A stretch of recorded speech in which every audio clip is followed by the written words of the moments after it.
C'est comme quand on se lance en haut d'une piste, si on se dit putain je vais me casser la gueule, je vais me casser la gueule, je vais me casser la gueule, ben, on est sûr de tomber, ça c'est sûr.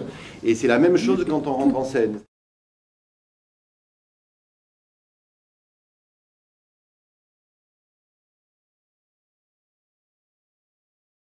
Comment j'ai rencontré Lars Noren, c'est lors d'une présentation d'une pièce d'Einar Müller que j'avais mis en scène et qu'on présentait au Dramaten à Stockholm, une pièce d'Einar Müller qui s'appelle Germania Drei, qu'on avait présentée il y a trop longtemps au Théâtre de la Colline et qu'on avait joué donc à Stockholm. Ceci c'était en 98 je crois. Et suite à la présentation de la pièce, moi je connaissais pas Lars Noren, il avait présenté, il y a une pièce de lui qui avait été montée au Petit Odéon, Georges Lavelli au Théâtre de la Colline avait monté une pièce, mais je connaissais assez peu. Et le conseiller artistique du théâtre de Stockholm, le Dramaten, me dit, vu ce que tu fais, tu devrais lire, notamment la dernière pièce de Lars Noren, qui est une pièce qui s'appelle Catégorie 3.1. Et donc, il m'a donné cette pièce en suédois. J'ai fait traduire les 15 premières pages. C'est une pièce qui doit, si certains d'entre vous l'ont parcouru, le spectacle durait à peu près 7 heures. Donc, c'est un énorme pavé. Et c'est la première pièce de lui que j'ai montée après en avoir fait traduire simplement, après avoir lu simplement 15 pages sur les 300 que comportait la pièce. J'ai dit ouais, ça je veux le faire. Donc, et on a fait ça, c'est le dernier spectacle que j'ai fait quand j'étais à Strasbourg en 2000 et qu'on a repris, c'est le premier spectacle que j'ai fait en arrivant aux Amandiers en 2002. Donc ça c'est la première rencontre avec Lars. Et donc je reviendrai sur ce type d'écriture, mais donc une conversation s'est tissée entre nous peu à peu. Après j'ai remonté notre pièce, lui il est venu faire 3 mises en scène aux Amandiers. Moi, je suis allé faire une mise en scène dans son théâtre à Stockholm. Et il me souvient, je sais pas, il y a 7-8 ans, j'allais assister à des répétitions d'une pièce qu'il faisait à Stockholm. Et France Culture m'avait dit, tiens, est-ce que tu veux faire une interview de Lars pour nous? Donc, c'est ce que j'avais fait. Et notamment à ce moment-là, moi, j'avais monté une pièce de O'Neill qui est Le Deuil si Electre. Et Lars avait, on s'est mis à parler de O'Neill et il a adapté, enfin il n'a pas adapté, il a pris la trame de Long Voyage du jour à la nuit et il a écrit une pièce qui s'appelle Embrasser les ombres, où le personnage de Tyrone, je crois, dans la pièce de O'Neill, devient O'Neill lui-même, qui a des problèmes avec sa femme, qui se paye le majordome japonais et le jour de son 60e anniversaire, O'Neill, quand la pièce commence, O'Neill est en train de brûler, de déchirer la totalité, de mettre dans la cheminée des pièces qu'il a écrites et qu'il trouve mauvaises.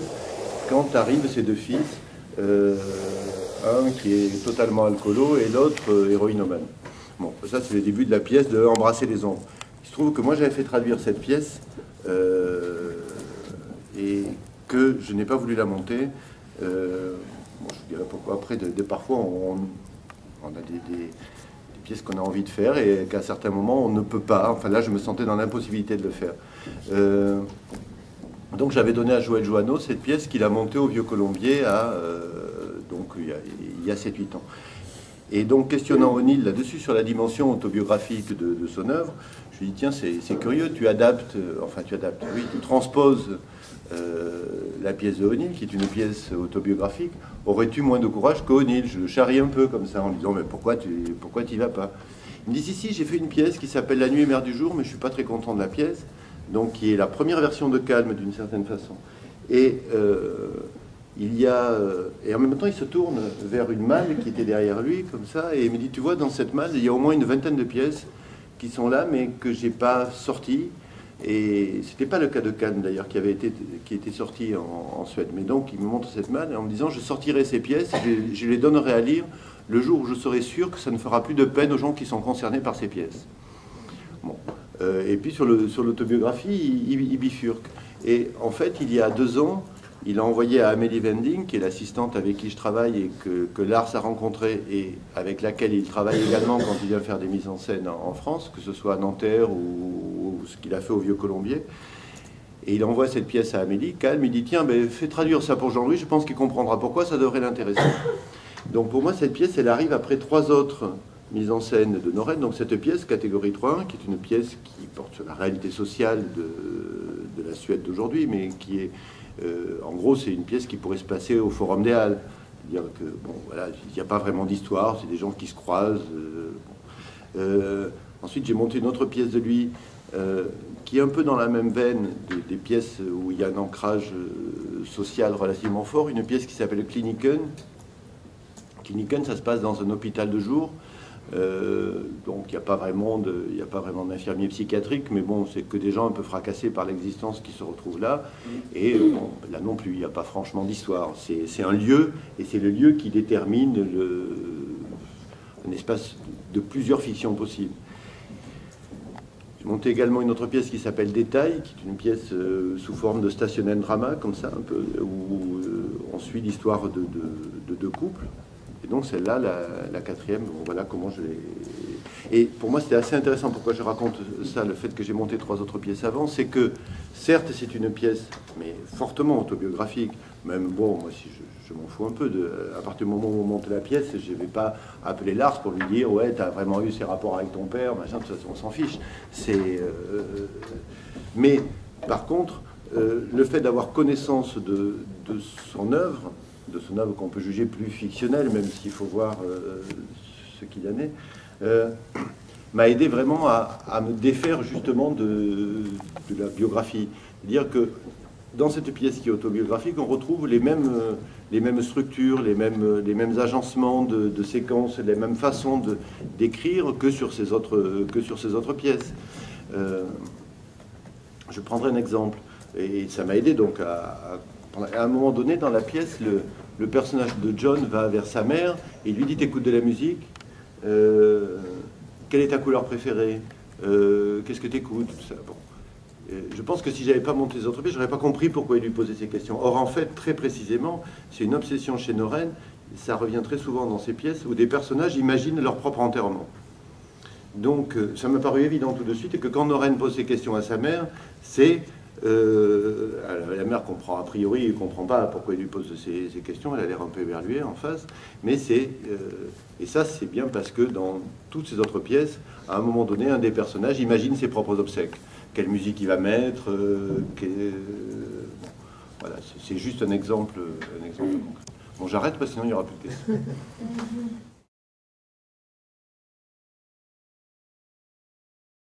Mais c'est un peu comme quand on s'empare d'un roman, d'une certaine façon. C'est-à-dire que, un peu avant, j'avais adapté un roman d'un auteur égyptien qui s'appelle Allah El Aswani. Le spectacle s'appelait J'aurais voulu être égyptien. Le roman fait 300 pages, et là c'est un peu la même chose, d'une certaine façon. C'est comme si on se retrouvait en face d'une œuvre romanesque. Alors, avec quelques points qui me paraissent importants. C'est-à-dire que c'est une écriture qui alterne régulièrement les dialogues et les parties de monologue. Il me souvient d'une mise en scène, je peux vous raconter l'anecdote, de catégorie 3.1. Bon, moi j'avais fait traduire la pièce, j'en avais lu 30-40 pages, et quand j'étais au TNS, on avait un rapport très fort avec le théâtre allemand, ce qui paraît une banalité, mais ça n'existait pas réellement avant. Et donc j'allais assez souvent à Berlin, c'était au moment où Thomas Ostermayer prenait la direction de la Schaubühne. Et je lui dis devant des témoins comme ça, je dis putain Thomas, tu devrais lire ça, je le vois sourire, il me dit on en parle. Et il n'avait pas encore dévoilé son programme, il me dit je suis en train de faire traduire la pièce en allemand, et il se trouve qu'on l'a montée quasi en même temps, lui à Berlin, moi à Strasbourg. Et pour des raisons de durée, il avait choisi d'enlever la quasi-totalité des monologues de la pièce. Et pour le coup, je trouvais que ça marchait pas, enfin c'était mon point de vue, qu'il y avait un déséquilibre, parce que c'est une façon de... Je trouve que une des qualités de Noren, c'est d'être un véritable biographe, et qu'il alterne c'est comme si on faisait des gros plans tout à coup, ou si tout à coup la caméra s'attardait sur un des protagonistes qui, à un moment donné, va pouvoir parler plus largement, et puis, je sais pas, laisser parler même de l'inconscient et laisser parler du récit biographique. Et que ça vient éclairer peu à peu, ça vient éclairer le reste des dialogues. C'est-à-dire ça nous amène à une connaissance de l'intime, puisque c'est bien ça qui qui m'intéresse dans ce théâtre, c'est la révélation de l'intime, quoi. Donc, déjà, la première règle donnée, c'est de ne pas garder que les parties dialoguées, même si le coup de fil, par exemple, du début du spectacle, qui dure quand même 7 minutes, là, j'en ai coupé la moitié. Parce que si on le fait en entier, ça fait un quart d'heure. Alors moi, ça m'amusait. Et puis Jean-Pierre était tout à fait partant pour le faire en entier. Mais bon, dans l'économie globale d'un spectacle, bon. Le deuxième principe, alors qui est très con, mais qui est une réalité, et là, probablement, j'ai pas assez coupé parce que le spectacle est encore un peu long pour les conditions de présentation, en particulier dans le lieu dans lequel on se trouve. C'est-à-dire à Nanterre, il faut y aller, il faut repartir. Donc, bon, je vois bien que, par exemple, le mardi, le mercredi et le jeudi, c'est plus problématique pour nous en termes de fréquentation. Donc je m'étais dit, je ne vais pas dépasser 3 heures, quoi. Donc on a fait une première lecture qui était un peu trop longue, donc j'ai recoupé après.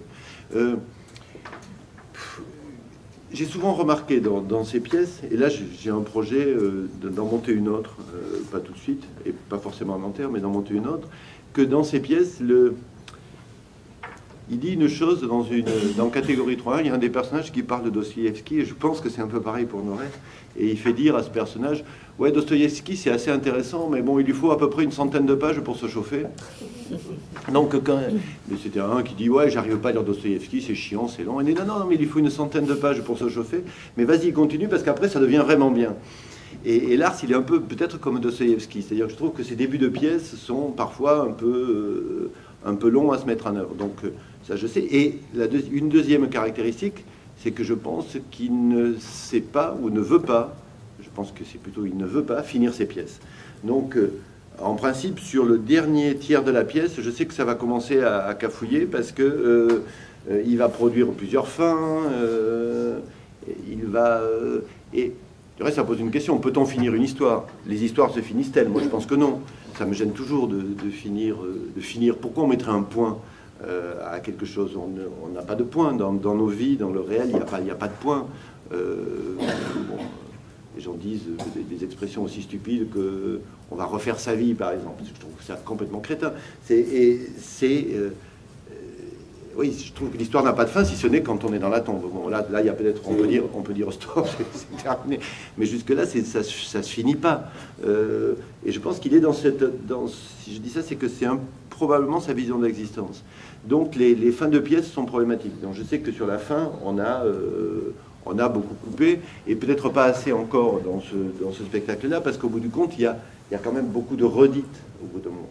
Alors, c'est là la difficulté de l'adaptation, parce que ce théâtre-là, il joue sur le ressassement. Il joue sur... et que si on l'enlève, on perd la nature de cette écriture, donc ça devient factuel et bêtement anecdotique, donc ça n'a pas d'intérêt. Et que, je sais pas, c'est une façon de nous prendre comme ça dans un espace de surplace et de ressassement, de obsessionnel, comme ça, et qui a besoin de ça dans l'écriture. Et après, c'est beaucoup plus bête que ça, je dirais, c'est un peu, je sais pas, de réflexion. C'est même, je sais pas, je me souviens de ce que disait Brooke par rapport à répétition, de dire, bon, ben, chassons l'ennui, et quand on commence à s'ennuyer, ne justifions pas tout. Ben, si on s'ennuie, quoi. Donc, c'est qu'il y a quelque chose qui ne va pas. Et donc, en lecture, c'est la même chose. Si je commence à m'emmerder parce que je lis et j'ai l'impression que ça a été dit et redit, bon, ben, on coupe. Mais les coupes, elles se font de façon progressive. Bon, il y a les premières que je fais, moi, c'est-à-dire que... Et ensuite, d'autres qui se font sur le plateau avec des acteurs.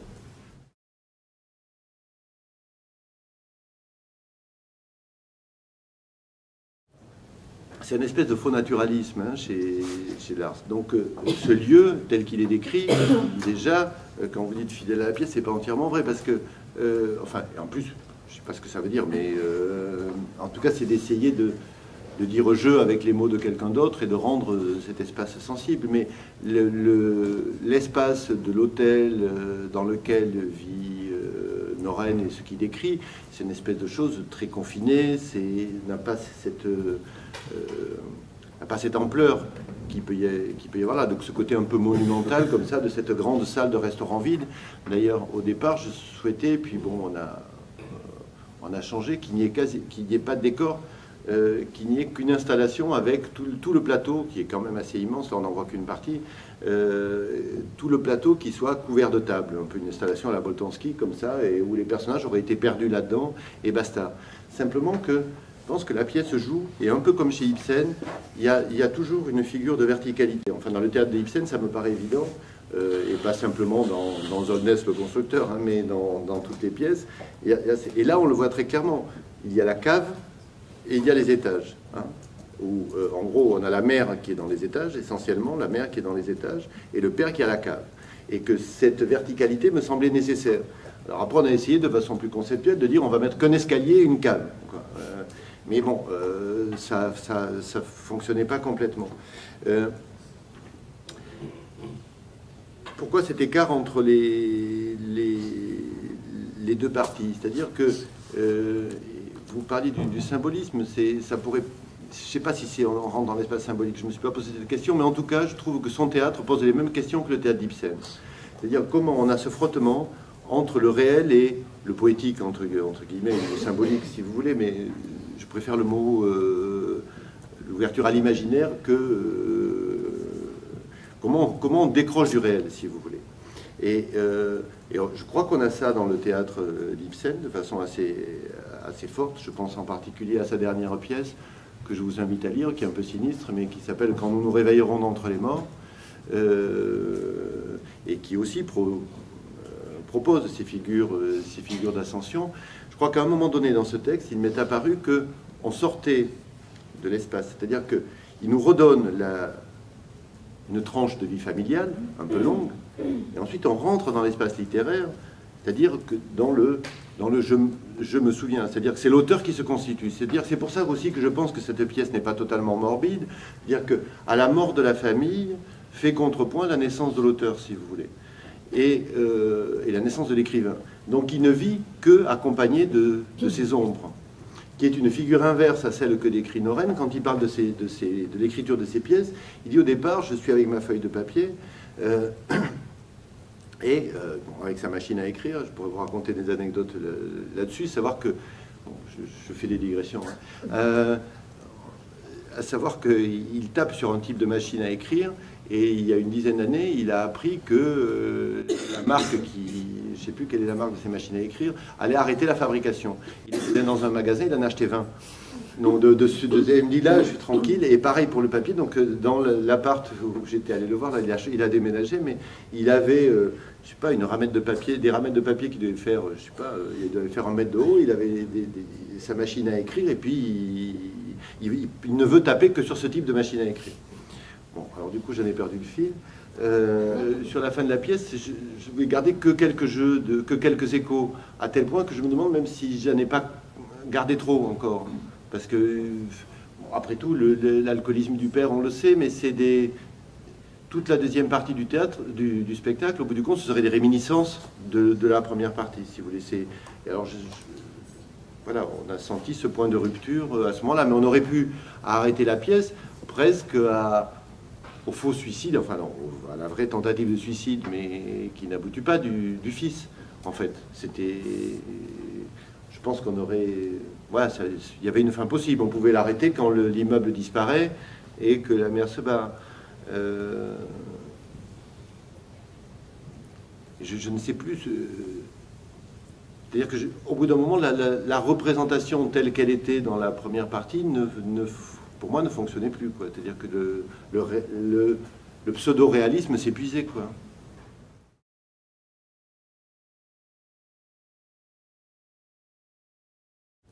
Peut-être. Avec Ingmar, c'est pas évident. Avec John, vraisemblablement, l'écart majeur, il est entre le père et John. Ingmar serait peut-être entre les deux. Non, sur le travail, c'est la même façon de travailler, mais si vous voulez, c'est le et puis vous l'avez dit d'ailleurs quand vous dites que le texte est composé différemment. C'est la matière même de l'écriture qui produit une nature de jeu aussi un peu différente. Je ne peux pas demander à John, à ce jeune homme de 25 ans, d'être là, parce que, en fait, et j'ai revu le spectacle hier, parce que j'aime pas revoir les spectacles, donc c'est peut-être un défaut, je fais vraiment confiance aux acteurs et à mon assistante, mais hier je l'ai vu, j'étais justement pas très content de ça. C'est-à-dire que j'aurais vraiment demandé la même chose. C'est-à-dire d'accepter l'être là, pour autant d'être dans de la composition. C'est-à-dire que ce que fait Jean-Pierre, c'est pas je suis Jean-Pierre Daroussin et je dis les mots. C'est réellement travaillé, réellement composé. C'est-à-dire que tout geste est posé de la même façon, la façon dont il prend une chaise. Donc, le grand art pour moi, que je trouve dans la façon dont il est, c'est qu'il gomme les traces du travail. Mais tous les jours, le signe, la production des signes, elle est tous les soirs exactement la même. Mais il donne l'impression que ça advient. Et puis bon, ben, c'est ce que dit Kleist à propos de l'art de l'acteur. C'est bon, ce qu'on retrouve toujours. C'est-à-dire que ça n'a jamais été dit. Et ça arrive là de façon hasardeuse. On a l'impression qu'on est témoin de la première fois. Mais tout ça, je vous assure, est parfaitement écrit et composé. Il touche toujours au même endroit, il se brûle les doigts toujours au même endroit, il va toujours avoir le même geste de la main. Tout ça est composé simplement que, en même temps, on a deux choses, je pense. On a ce personnage-là qui est en fin de vie et qui est un peu cassé, qui est dans un espace de mélancolie, et qui essaye de se battre mais qui baisse les bras. Et également la maturité de l'acteur qui sait qu'il n'est pas obligé de se débattre sur un plateau. Je pense qu'il y a les deux. Et avec Alban, on a un jeune homme fougueux qui est Noren, que je trouve que parfois il dramatise trop. Je voudrais quelque chose de plus froid, quant à moi. C'est-à-dire qu'il y a quelque chose de... Mais il se fait rattraper, hein, et il me le dit. Il se fait rattraper. C'est-à-dire qu'à la fin, quand il y a de l'émotion qui remonte, je dis, mais ça, il faut la maîtriser, il faut garder les yeux secs, beaucoup plus. Donc il y a du trémolo qui peut arriver, mais forcément, en même temps, cette fougue de jeune homme, il faut bien qu'elle sorte. Pour autant, je leur ai demandé la même chose dans le travail. Il n'y a pas de... Je pense que c'est pas écrit pareil. C'est pas écrit pareil. C'est-à-dire d'accepter, quand on est acteur, de se laisser modifier par la structure même de l'écriture. C'est-à-dire que le corps de l'acteur, il est conditionné par le corps du texte. Et il travaille pas le même... C'est pas le même texte qu'il les travaille.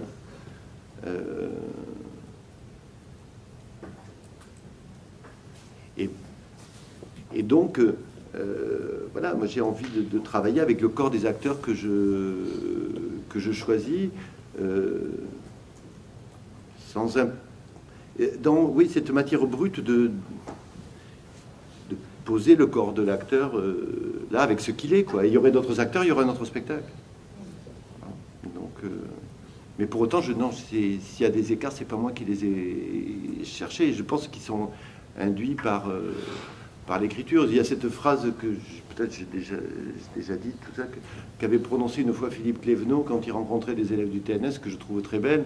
Quand tu dis comment vous travaillez votre personnage, il dit, oh, c'est pas compliqué, vous prenez le texte, vous l'ouvrez, vous le mettez sur le sol, vous mettez les deux pieds dessus, et puis le texte, il va vous remonter par les jambes, et il va vous transformer, il va vous faire bouger différemment. Bon, et ça, j'y crois réellement. Il n'y a pas de volontarisme forcé à avoir. Alors après, on peut développer des...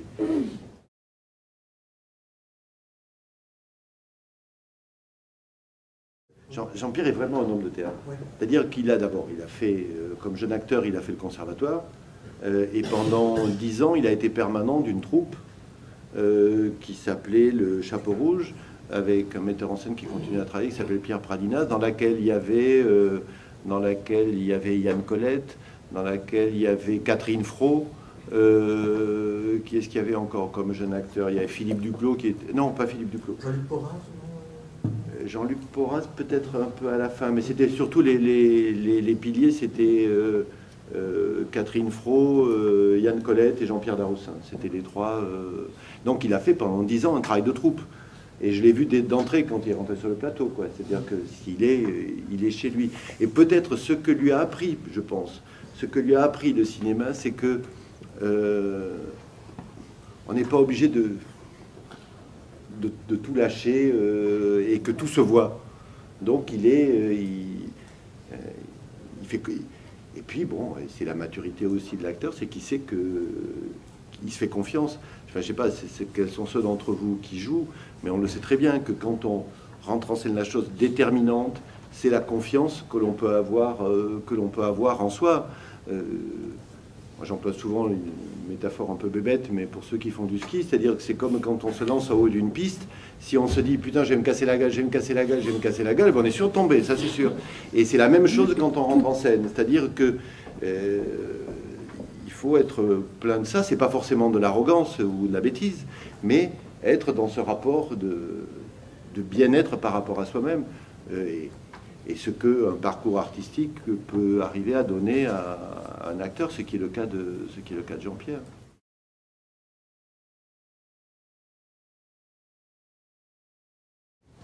En didascalie, j'ai deux étapes, si vous voulez. La première, c'est de... quand on lit le texte, bon, je lis tout. Je lis une matière... quand je disais que je lisais, j'ai l'impression de lire une matière romanesque, donc je lis des didascalies. J'ai didascalies qui sont souvent pas très concrètes chez Lars, qui sont des sensations qu'il donne sur l'état, sur les rêves, sur les fantasmes, sur... Bon. Donc dans un premier temps, je le lis. Ensuite, pour le texte qui est à travailler, que je remets aux acteurs, je les enlève. De manière à ce qu'ils n'aient pas les didascalies.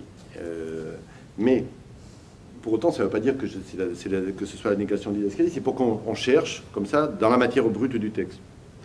Et régulièrement, je sais que je me retourne vers mon assistante, je lui dis, bon, qu'est-ce qu'il dit Lars à ce moment-là, quand on est en panne? Mais je ne veux pas qu'il y ait une application mécanique de la didascalie. On vient confronter une approche, je dirais, intuitive et sensible du plateau, on voit ce qui sort, et ensuite, on reconfronte, et puis même les acteurs le font des fois sans me dire, de toute façon ils vont chercher dans le texte, ils vont regarder les didascalies, je ne sais pas quelle est la part, mais en tout cas je les enlève du texte.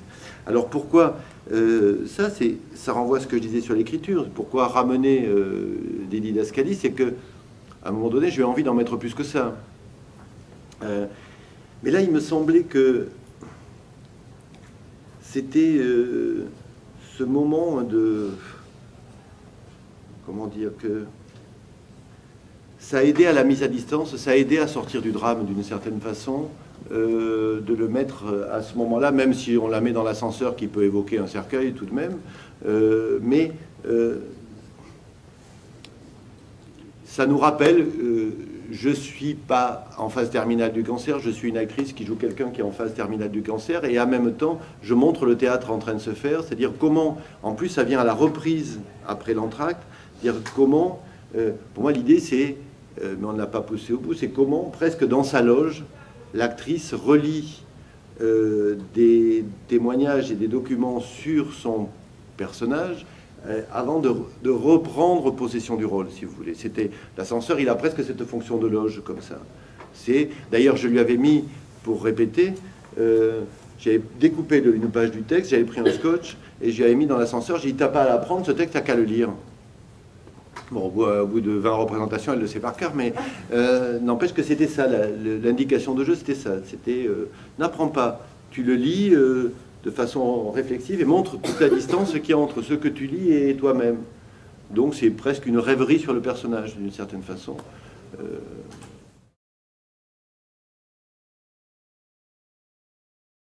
Parce qu'on a plus de sous. Non, c'est pas. Je vous réponds une bêtise là.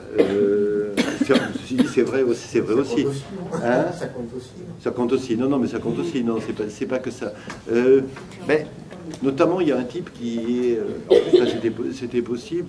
Il y a quelqu'un qui boit tout le temps dans le café. C'était pour ramener. Je pense que. Je pense qu'il y a quelque chose dans le traitement de l'espace, que la famille devient un peu une famille tragique. Ça renvoie presque au mythe d'une certaine façon. C'est ça qui m'intéresse le plus. C'est pour s'éloigner encore un peu de ce qui pourrait être lu comme une espèce de théâtre réaliste, alors que je crois que c'est pas ça. C'est-à-dire que les figurants, le type qui boit dans le café, les gens qui passent, c'est tout ça que, justement, on parlait de l'adaptation tout à l'heure, tout ça que j'ai enlevé pour être dans ce concentré de famille tragique, d'une certaine façon, pour affirmer le huis clos et donner encore plus le sentiment du vide et de cette famille en suspension. D'ailleurs, le père le dit presque à un moment donné, il dit cet hôtel est comme au milieu d'une mer déserte, je crois que c'est à peu près les termes qu'il emploie. Donc c'était pour renforcer pour renforcer ça, même si je trouvais très beau l'image, mais là, du coup, le personnage de Martha joue à elle seule un peu tous les extérieurs. C'est elle qui est porteuse de ça, de ce qu'on pourra appeler le monde extérieur et la normalité. Je trouvais que le signe était plus fort porté par une seule figure, que même si j'étais très tenté pendant longtemps d'avoir, pendant toute la durée de la représentation, un type à qui on vient apporter des bières, qui est là tout le temps et qui boit pendant tout le temps, sans se soucier de rien du tout, qui lit son journal et qui est dans un coin. Et puis, je me suis dit, non, ça amène un peu d'anecdotes, donc restons concentrés là-dessus, c'est pour ça.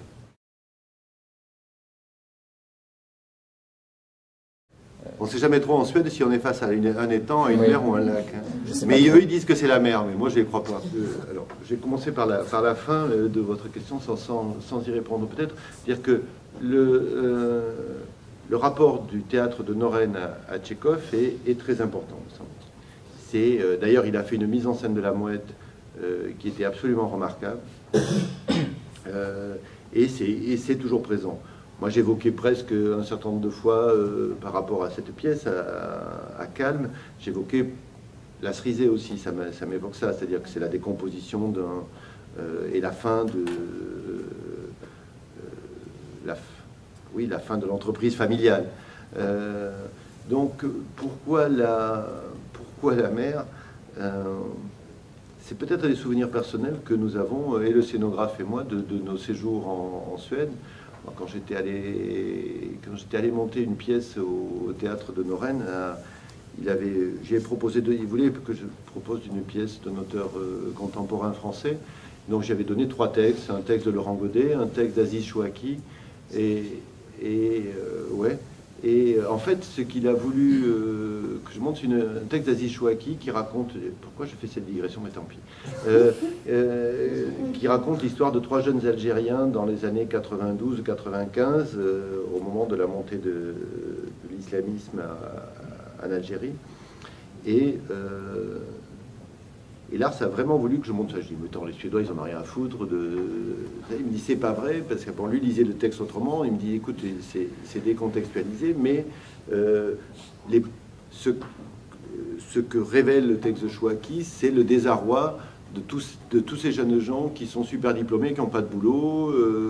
Et donc ça, j'ai envie que tu montes ça ici. En plus, il faut leur ouvrir un peu la tête aux Suédois sur le reste du monde, parce que ça va... bon. Donc on avait monté ça. Et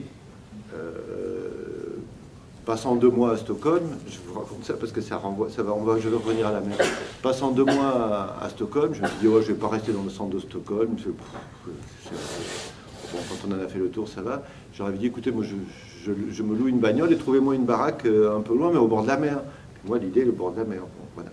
Et j'arrive effectivement dans une espèce de bled comme ça, un peu comme dans le film Délivrance. C'était la nuit, il pleuvait, je vois des chalets en bois, des volets, des gens qui regardaient, non, vraiment.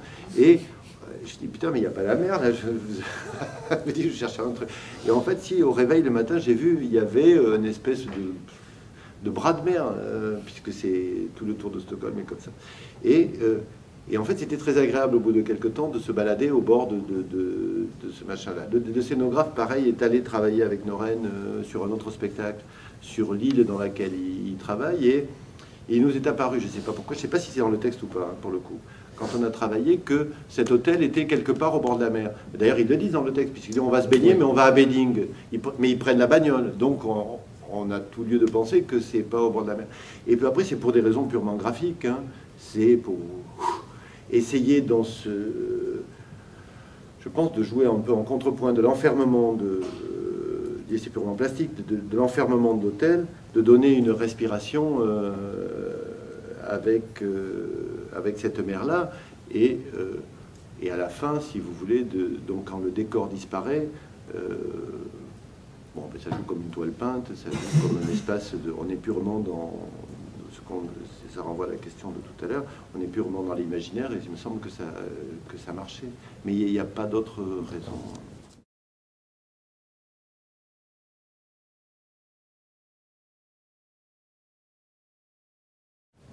Ouais, pourquoi mais parce que je ne sais pas comment finir.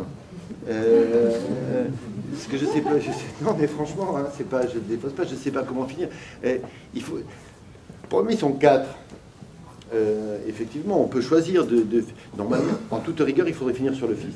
Hein, en toute rigueur, il faudrait finir sur le fils. Et c'est lui, puisque c'est le personnage qui est constitué. Mais comme par ailleurs, ce fils entend des voix et il y vit avec la présence de ses ombres tout le temps. Ça, c'est un phénomène très, très étrange quand même, qu'on éprouve tous à un certain moment, quand on a des êtres chers qui sont plus. On parle avec eux tous les jours, quoi. C'est-à-dire que c'était cette sensation-là que j'avais envie de donner.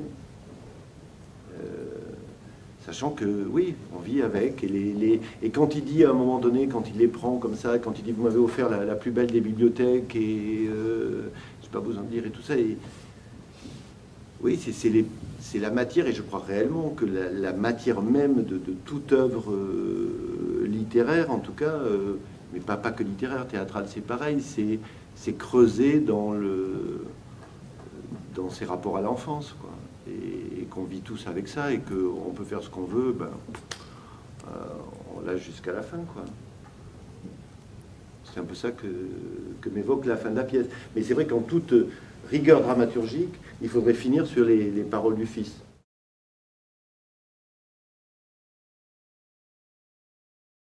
Ah ben, tu nous rappelais qu'on est dans une illusion avouée. Pourquoi il n'y a pas un fondu? Ben justement, pour très clairement dire qu'on n'est pas dans un théâtre de l'illusion. On fait la même chose là. Ben tiens, on travaille.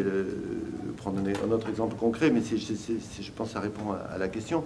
On travaille en ce moment sur Phèdre, que je vais faire à la rentrée prochaine. J'ai commencé sur Racine, j'ai envie d'en faire un autre.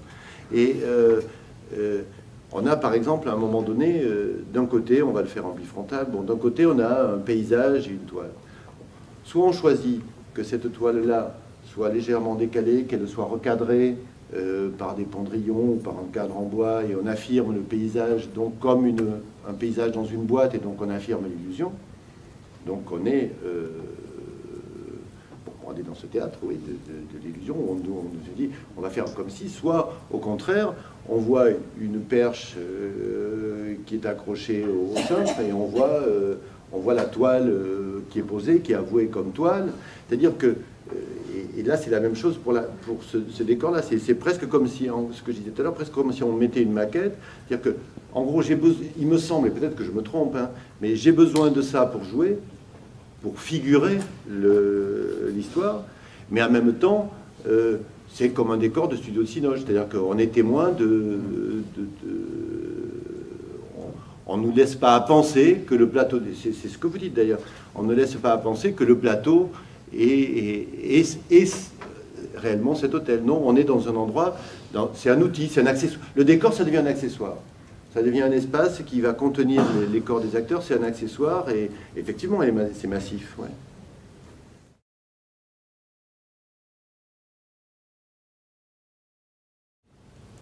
Quand on a le texte de l'art, est truffé de citations musicales. Mais vraiment, alors, du coup, ce que j'ai fait faire avant de commencer les répétitions, j'ai fait faire la liste de tous les morceaux. Et j'ai demandé aux garçons qui travaillent avec nous sur le son de me faire un CD avec tous les morceaux qui sont évoqués par Norel. C'est vraiment jazz des années 70. C'est... bon, moi, ça ne m'évoquait pas grand-chose. Donc, ce qu'on s'est dit, c'est qu'on se donnait là toute liberté par rapport à la musique et qu'on ramenait autre chose. En ramenant notre univers, et peut-être un peu plus proche de nous, de manière à aussi rapprocher la pièce de nous et pas la dater par la musique et par ce qu'il écoutait à ce moment-là, qui était un jazz un peu pur et dur comme ça. Donc c'est ce premier travail qu'on a fait. Ensuite, quand on est arrivé à ce moment-là, en répétition, j'ai proposé à Alban de travailler justement là-dessus. T'es seul dans ta piole, t'écoutes de la musique et tu te prends pour une rockstar dans ta chambre, comme font plein d'ados, et tu joues avec ton truc. Et bon, On a essayé un ou deux morceaux, et je dis, mais tu choisis le morceau que tu veux. Et 2 jours après, il revient avec ce morceau-là. Je le fais souvent dans des spectacles, de la musique, je demande aux acteurs, et ça, je trouve ça plutôt bien, c'est que chacun m'amène 1 ou 2 morceaux qui le touchent. Et je ne veux pas savoir pourquoi, mais qui m'amènent du matériau, comme ça, et après on voit si on l'utilise ou pas. Et c'est une proposition d'Alban lui-même, le morceau. Pas le fait de le faire en musique, ça je voulais vraiment que ça se fasse comme ça, mais de choisir ce morceau, c'est lui qui l'a amené.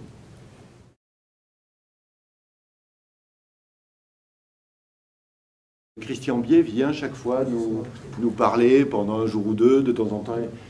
Là, il peut éventuellement repasser à la fin des répétitions, mais c'est pas strictement, c'est-à-dire que la mise en scène ne découle pas directement de la dramaturgie. C'est-à-dire que déjà, on en a travaillé sur la scéno, tout ça, ben, Christian va venir travailler, discuter, proposer des rêveries autour du spectacle, mais de fait, c'est une contribution dramaturgique. Mais il n'y a pas de statut réel dans le spectacle. Et alors c'est peut-être, je sais pas. En tout cas, moi, ça me convient pas réellement. C'est-à-dire que je pense que j'ai envie de penser que chaque acteur est en position de dramaturge, que le scénographe l'est aussi, que le gars qui fait la lumière a un point de vue sur le spectacle et un point de vue dramaturgique, que c'est pas dévolu à une fonction particulière. Je l'ai fait au tout début quand je mettais en scène, et puis ça m'a assez vite agacé. Et là, pour Calme, par exemple, il y a eu un travail à la table avec les acteurs avant de passer au plateau ou pas 2 jours. 2 jours. Non, 1 semaine. Non, je mens. Non, 1 semaine avant, mais sur l'élaboration même du texte. C'est-à-dire qu'on a lu la version longue, tous ensemble, on en a parlé, puis moi je leur ai montré des choses sur Norène, on leur a raconté des histoires, on montrait des petits bouts de vidéo à Alban de Norène lui-même. Parce qu'il y a 2-3 trucs, même dans la gestuelle, qui lui piquent réellement. C'est-à-dire que l'art, si ça tient tout le temps comme ça. Et bon, on voit bien qu'Alban lui prend ce geste-là. Ou alors, quand il vous regarde, il plante son regard de façon très, très intrusive, comme ça, sur des questions très personnelles. Bon, mais ça nourrit de fait le travail de l'acteur.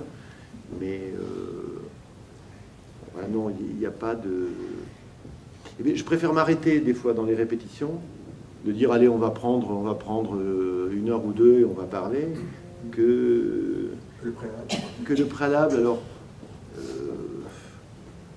je pense que le plateau nous en apprend plus sur le texte que, enfin en tout cas c'est le pari que je fais. Par contre, quand ça bloque, de retourner à de la... Mais l'endroit où il y a de la dramaturgie, de fait, c'est dans le rapport avec le scénographe quand même. C'est là que ça se passe. Écoutez, merci, c'est un peu court. Non, mais merci à vous. Hein. Merci à vous.